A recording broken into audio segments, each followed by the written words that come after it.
Bueno, vamos a hablar de las elecciones parlamentarias y regionales que se están desarrollando en Rusia. Tengo entendido que arrancó ayer y terminan mañana. Ahora le vamos a preguntar al entrevistado por qué 3 días para votar. Bueno, del otro lado de la pantalla y de la línea lo tenemos a Ignacio Utin, periodista especializado en Europa Oriental y los Balcanes. Ignacio, ¿cómo te va? Buenos días, Marcelo Rojas te saluda. ¿Cómo estás? No, me parece que estás muteado, porque no se te escucha. Hoy tenemos problemas de A ver, conectividad. Ignacio. A ver ahí. Ahora Ahí está. sí se te escucha. Ahora sí. Ahora sí. Hola, Ignacio, ¿cómo te va? Buen día. Buenos días. ¿Cómo va? ¿Está bien Utin o es Utin? En realidad es una buena pregunta. A mí me enseñaron a decir Utin, pero en ruso sería Utin. Utin, como Putin. Exactamente. Tiene la misma raíz.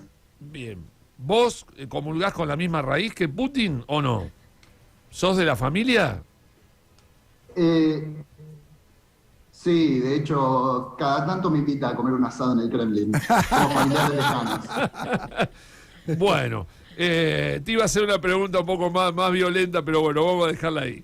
Bueno, Ignacio, recién estábamos hablando de la crisis de misiles entre las dos Coreas y por allí también se habló del presidente de Filipinas, ¿no? De Duterte.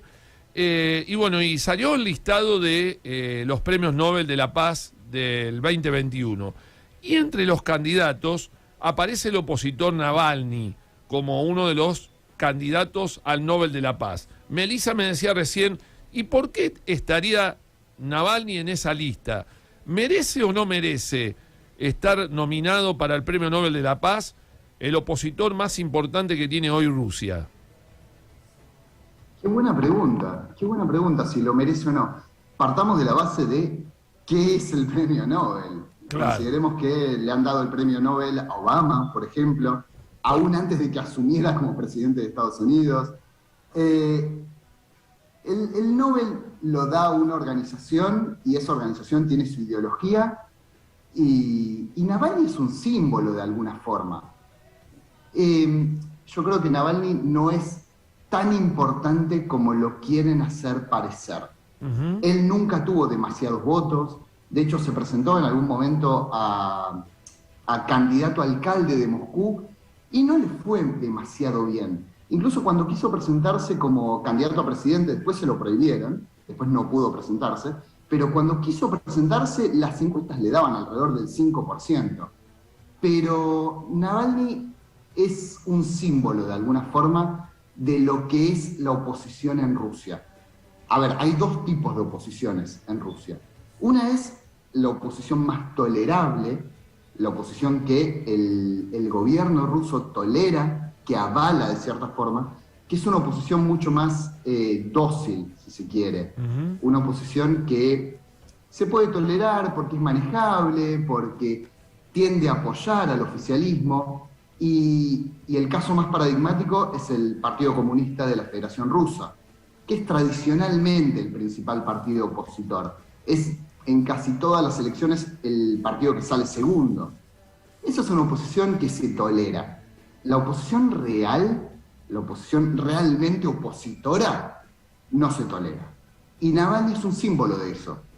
Tanto es así que Navalny está detenido, Navalny está preso, pero además su fundación, que se llama Fundación Anticorrupción, está proscripta. Este año fue considerada una organización extremista, con lo cual no solo está prohibida la organización, sino que están vetados de participar de elecciones en forma independiente todos aquellos candidatos, todas aquellas personas en realidad que ni siquiera fueron candidatos, que hayan tenido algún tipo de relación en los últimos años con esta fundación considerada extremista. Eso significa que, por ejemplo, si participaste de una manifestación, si hay alguna cámara que te registró participando de una manifestación en relación a este partido, a esta fundación anticorrupción, no puedes participar de elecciones por 5 años. Si donaste dinero a esta organización, no puedes participar de elecciones. Y eso es algo que es una lógica que mantiene el gobierno ruso desde hace muchos años. Esta idea de que la oposición real, la oposición realmente opositora, ni siquiera llega a las elecciones. Hay muchas formas de ir restringiéndola, de ir cercando a la oposición real para que a la hora de las elecciones simplemente o no participe o no tenga peso. Entonces, ¿Navalny merece el Nobel de la Paz? Qué sé yo, es una muy buena pregunta. Yo creo que es un gran símbolo. Y si se lo dan, si le dan el premio, que puede ser, sería una decisión muy simbólica de apoyar no a Navalny solamente, sino a toda esta oposición restringida que existe en Rusia. Y si lo no me parecería mala idea. Y si lo reconocieran a Navalny como Premio Nobel de la Paz, ¿no sería una piedra en el zapato para Putin? Sí, pero no. Es una piedra en el zapato como lo fueron las sanciones impuestas a Rusia desde la anexión de Crimea en 2014, de la península de Crimea, que básicamente todo el planeta reconoce como una región ucraniana. Pero a Rusia mucho no le importó. No le importó esas sanciones, no le importaron esas sanciones entonces, y tampoco le importan demasiado ahora. No, claro. Todo el apoyo en general que existe desde Occidente a la oposición rusa, puertas adentro, fronteras adentro, en Rusia, tampoco cambian demasiado. Me recuerda el caso de Bielorrusia. En Bielorrusia, por ejemplo, el año pasado le dieron el premio Sájarov, que es un premio digamos algo así como un Nobel de la Paz pero europeo, se lo dieron a la oposición de Bielorrusia. Y es algo muy importante, es un símbolo muy importante, le da difusión, se genera cierta solidaridad internacional, pero puertas adentro en Bielorrusia no cambió nada. No cambió con el premio Sájarov y no cambió tampoco con las sanciones occidentales. Entonces me parece que puede servir para generar presión, puede servir para difundir qué es lo que está pasando, pero puertas adentro, en la práctica, mucho no cambia. Sí, a Putin mucho no le importa. Te consulto, Ignacio, por lo que mencionaba Marcelo al inicio de la nota, que son las elecciones legislativas que se están dando en Rusia. Bueno, ¿qué importancia tienen estas elecciones? ¿Qué se sabe también de una cuestión que salió bastante en los medios, que son todos los casos de COVID cercanos a Putin? Y, bueno, un detalle que mencionábamos también, ¿por qué duran 3 días las elecciones en este caso? Bien, varias cosas. Empecemos por la última. ¿Por qué duran 3 días? Básicamente porque el territorio ruso es enorme, es gigantesco y es muy difícil organizar elecciones en un solo día. Además, todos los trabajadores estatales, lo que son, no sé, miembros de las fuerzas de seguridad, soldados, policías, trabajadores del gobierno, toda esa gente suele votar el primer día, eso es lo más común. Entonces, de esa forma, como Rusia es un país con una enorme cantidad de trabajadores del Estado, es más fácil organizarlo en 3 días, más allá de que el público en general tiende a votar el domingo y no el viernes. Pero sí, se vota por 3 días, básicamente por una cuestión territorial. Si estas elecciones son importantes, sí, lo son muy importantes, por varias razones. Una es que el Parlamento ruso es un parlamento bicameral, igual que el argentino, pero a diferencia del argentino, solamente se vota en forma directa. O sea, los electores eligen directamente, a través de sus votos, a la Cámara Baja. La Cámara Baja es la Duma. La Duma tiene 450 miembros, y esos 450 miembros, a diferencia de Argentina, se eligen todos juntos. No es como en la Cámara de Diputados de Argentina, que se renueva por tercios. Todos los 450 miembros salen y se eligen 450 miembros nuevos este fin de semana. ¿Por qué es importante? Porque se eligen por 5 años. Es decir, se eligen desde hoy, 2021, hasta el 2026. Pero en 2024 se termina el mandato de Putin. Putin, desde el año pasado se renovó la Constitución, se cambió la Constitución, y podría aspirar a nuevos mandatos a partir de 2024. Pero en teoría 2024 es el final del mandato de Putin. Obviamente, para 2024, Putin quiere tener un parlamento que le sea afín, que le sea cómodo, con lo cual necesita tener un buen fin de semana. Por otro lado, Rusia Unida, que es el partido de Putin, más allá de que Putin oficialmente es un candidato independiente desde 2018, desde las elecciones presidenciales de 2018, más allá de eso, Rusia Unida está en un piso histórico de apoyo.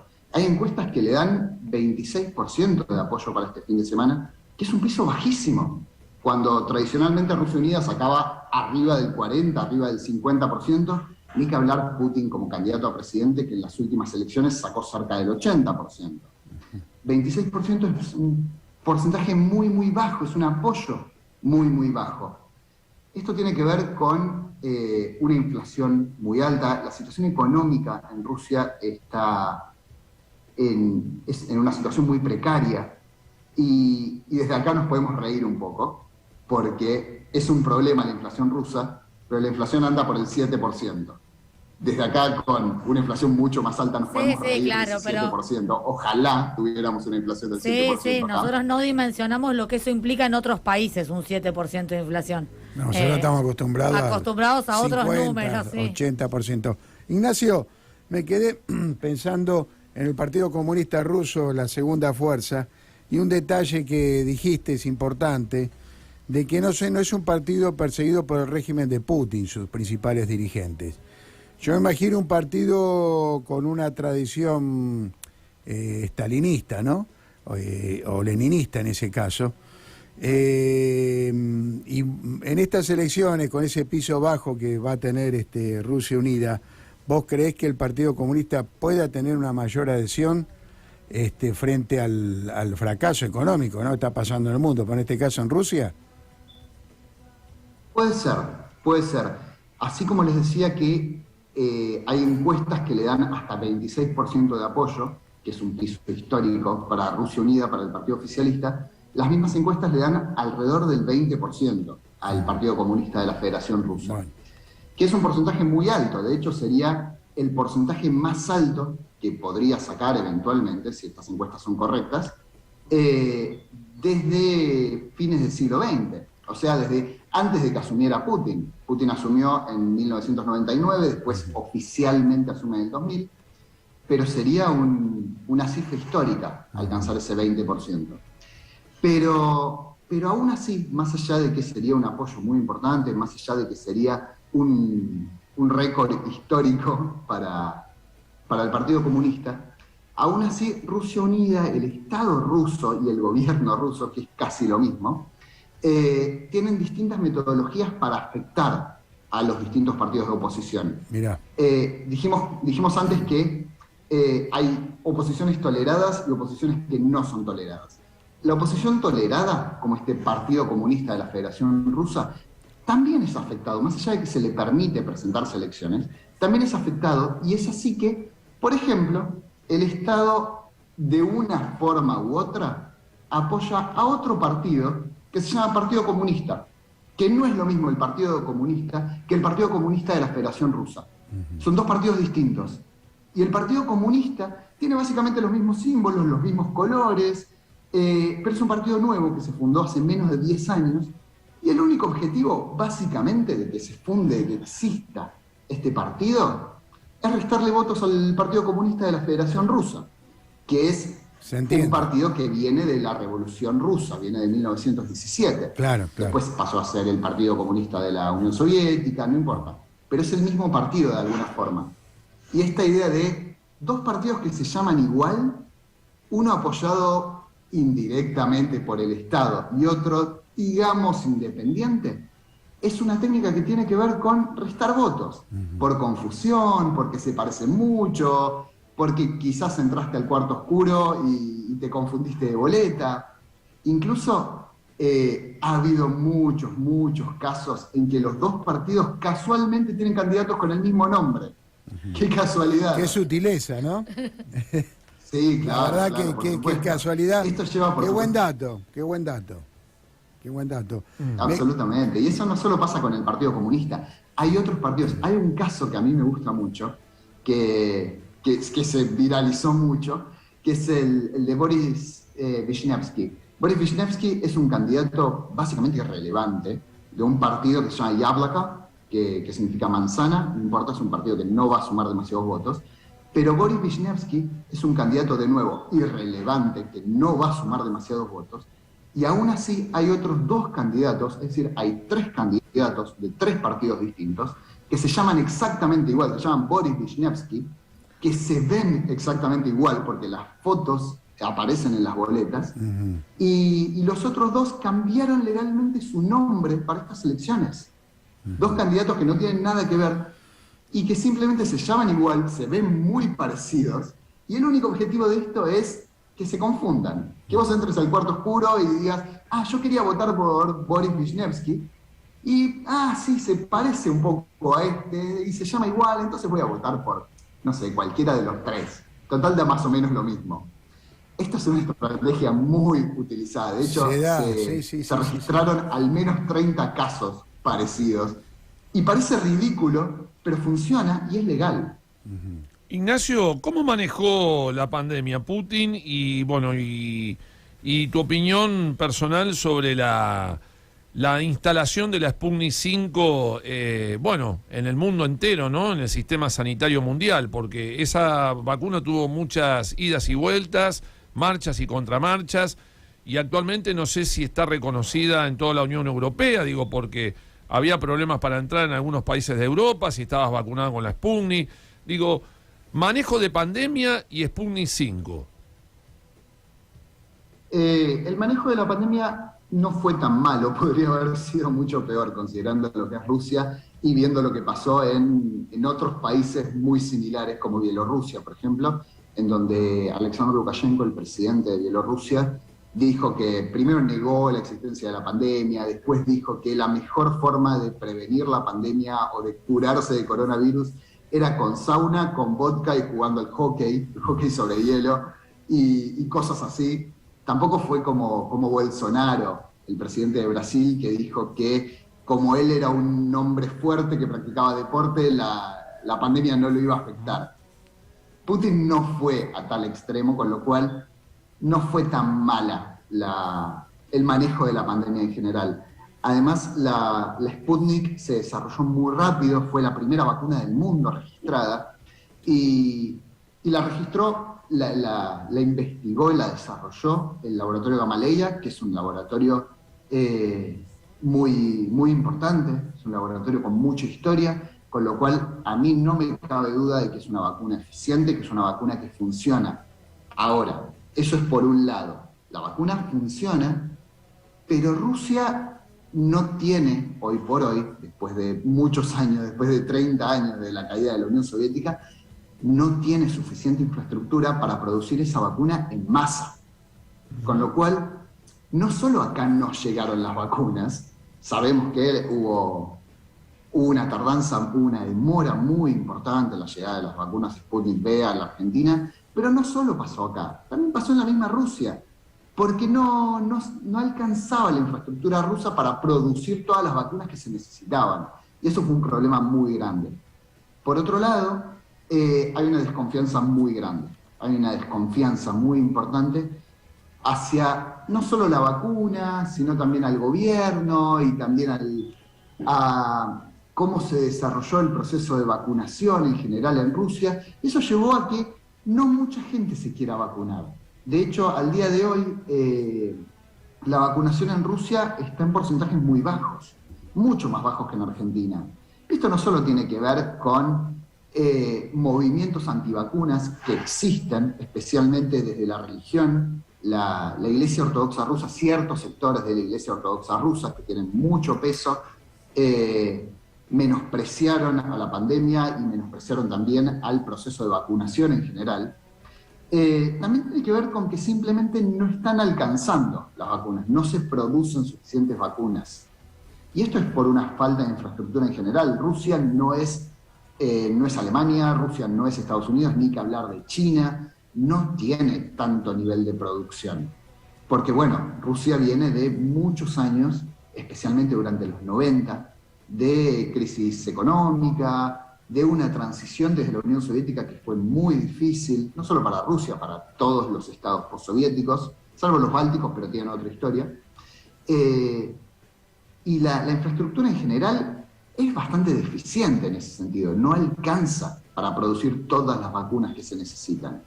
Pero más allá de eso, a mí no me cabe ninguna duda, y me parece que a nadie debería caberle ninguna duda, de que la vacuna Sputnik V funciona, es eficiente, es segura. De eso me parece que no hay ninguna duda. Bueno, para ir cerrando, ¿hace mucho que no jugás un ping-pong? ¿Sos jugador de ping-pong? Lo era en algún momento, nunca muy bueno. Yo te voy a tirar apellidos que tienen que ver con la historia de Rusia. Y vos me dirás, ¿me aceptás el juego? ¿Por qué no? Bueno, voy a empezar con Lenin. Lenin, partamos de la base de que vas a cualquier ciudad hoy por hoy, a cualquier ciudad de Rusia, y en el centro de toda ciudad de Rusia hay un monumento a Lenin. Lenin sigue siendo una figura muy importante. En la entrada a Luzhniki, que es el estadio principal de Rusia, donde se jugó la final del último mundial, en la entrada a Luzhniki hay un monumento enorme a Lenin. O sea que todos los turistas extranjeros de todo el planeta que fueron a ver el mundial se toparon con el monumento a Lenin. Bien. A diferencia de Ucrania, los monumentos a Lenin están en todos lados y Lenin sigue siendo una figura muy importante para la historia rusa. ¿Trotsky? Trotsky quedó en el olvido. Trotsky quedó borrado de la historia rusa desde el estalinismo para acá. Hay ciertos sectores que lo reivindican, pero son sectores muy minoritarios. Bien. Stalin. Stalin, en los últimos años ha crecido mucho el apoyo a Stalin. De hecho, hace unos días salió una encuesta que me parecía muy interesante, que especialmente entre la juventud de 18 a 24 años, el apoyo a la figura de Stalin creció notablemente en los últimos 20 años y casi el 50% de la población rusa apoyaría la creación de monumentos a Stalin, que me parece un dato muy interesante. Sí. ¿Gorbachev? Gorbachev sigue vivo milagrosamente. A mí nunca deja de sorprenderme que Gorbachev siga vivo. Me parece que sigue siendo una figura muy importante, sigue siendo un referente y sigue siendo, de alguna forma, aunque le haya ido bastante mal en su momento y que llevó al debacle y a la disolución de la Unión Soviética, me parece que quedó la imagen de Gorbachev como piloto de tormentas. Y eso no es poco. Bien. Boris Yeltsin. Boris Yeltsin, otro piloto de tormentas, claramente. Boris Yeltsin fue el que llevó de alguna forma. ¿Se está cortando? Interferencia, sí. Sector. Bueno, a ver. Qué justo. Estábamos jugando en pleno partido de ping-pong. Me parece que quedó muy bien. Bien. Y más allá de que por último, porque tengo miedo que se caiga la comunicación. Putin. Putin es un líder indiscutido. Putin es el referente de la estabilidad rusa. Para un país tan inestable como Rusia, que viene de haber sido un imperio, haber sido la Unión Soviética, toda la disolución soviética que fue muy difícil, los 90 que fueron complicadísimos, fueron sumamente complejos para Rusia, para los rusos en general. Putin es un símbolo de estabilidad y es un símbolo de volver al escenario mundial, de volver a tener la fuerza que Rusia no tenía, que Rusia perdió durante los 90, es volver a sentarse en la mesa grande. Y esa estabilidad y esa fortaleza es algo que no se le puede quitar a Putin. Es un símbolo de la estabilidad y de la fortaleza que prende muy bien entre los rusos, que los rusos, creo yo, que necesitan y que compran muy bien. Más allá de todo lo que se pueda decir de Putin, esta idea de estabilidad y fortaleza es indiscutida. Bien, se ganó el aplauso del mundo. El mundo te está aplaudiendo. Excelente partido de ping-pong, ¿eh? Mira, hacía rato no agarraba las paletas, pero la verdad me las devolviste todas, Ignacio. Sos un muy buen jugador de ping-pong, ¿eh? Practicalo más seguido. Bueno, te mandamos un abrazo grande y recordale a la gente cómo te pueden seguir. ¿Usás redes? Uso sobre todo Twitter, estoy en Twitter como IEUTIN, Utin con H. O me pueden buscar como Ignacio Utin, Utin con H. Ignacio Utín, sos un cráneo, ¿eh? Sos un crack, y así que te mandamos un abrazo grande y ojalá en algún otro momento volvamos a tener una linda charla con vos.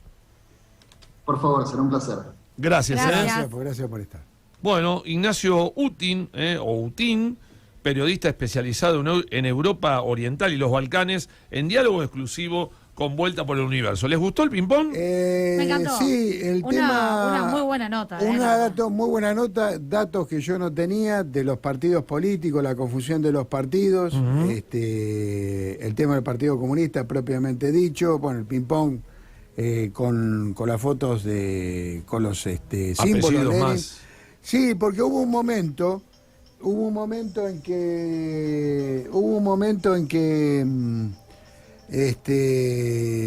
a la tumba de Lenin la iban a erradicar y a sacar de ahí. Cortalo, llamado.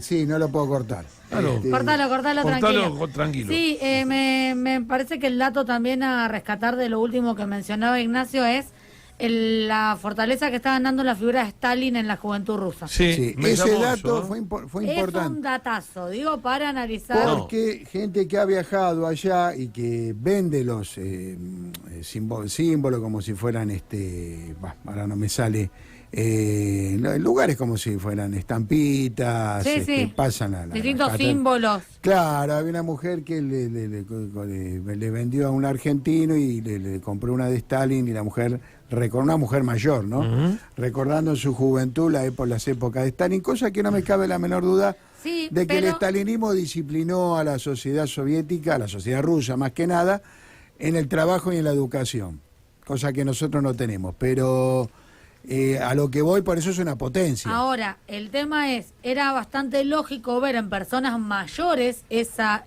nostalgia, sobre todo en aquellos que no lo sufrieron, ¿no? Porque aquellos que sí sufrieron el estalinismo no tienen la nostalgia.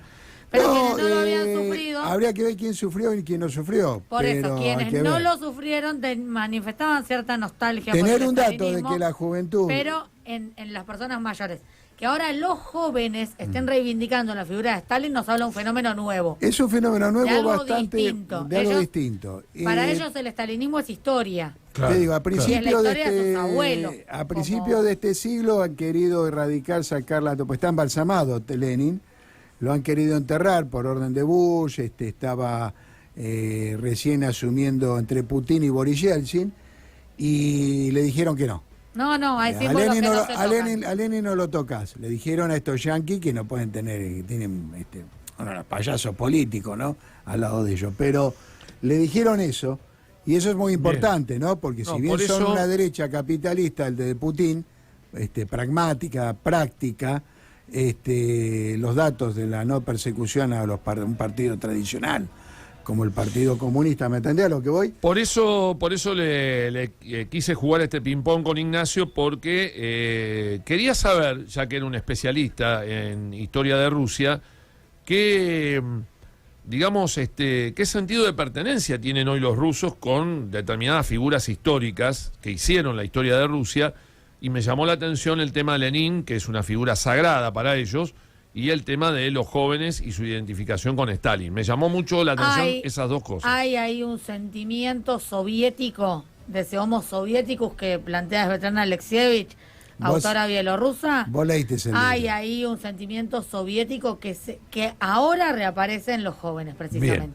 Bueno, vamos a la música. Dale, rápido. Rapidito a la música. Vamos a escuchar un poco de música rusa. Dale, pop ruso. Que me encanta. Clava, Coca y Morgenstern. A escuchar un poquito de música bien arriba, desde allí, desde Rusia.